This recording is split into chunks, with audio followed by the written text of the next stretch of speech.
LRS scheme پر عمل آوری کے لیے 31 مارچ تک مہلت کا فیصلہ، 25% ڈسکاؤنٹ دی جائے گی۔ ڈپٹی چیف منسٹر بھٹی وکرمارکا اور وزراء کا اعلیٰ سطحی اجلاس۔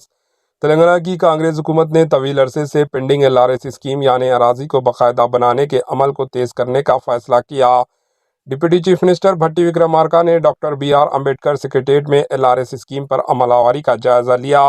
اجلاس میں وزیر مال پونگولیٹی سرینواس ریڈی، وزیر IT سریدھر بابو، چیف سیکرٹری شانتی کماری اور محکمہ مال کے اعلیٰ عہدیداروں نے شرکت کی۔ اجلاس میں LRS اسکیم پر عمل آوری کو تیز کرنے کے لیے 25% ڈسکاؤنٹ دینے کا فیصلہ کیا گیا۔ پلاٹ خریدنے والے افراد کو 31 مارچ 2025 تک یہ ڈسکاؤنٹ دی جائے گی۔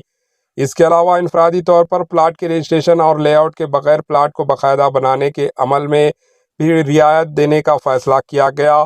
ایک لے آؤٹ میں 10% پلاٹ کا رجسٹریشن ہو چکا ہو تو باقی 90% پلاٹس کو LRS اسکیم کے تحت ریگولرائز کرنے کی سہولت رہے گی۔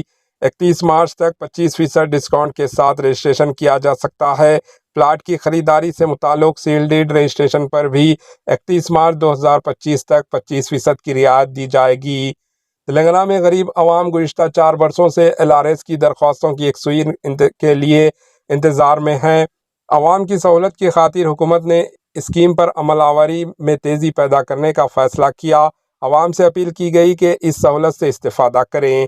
Bureau report, AHN news.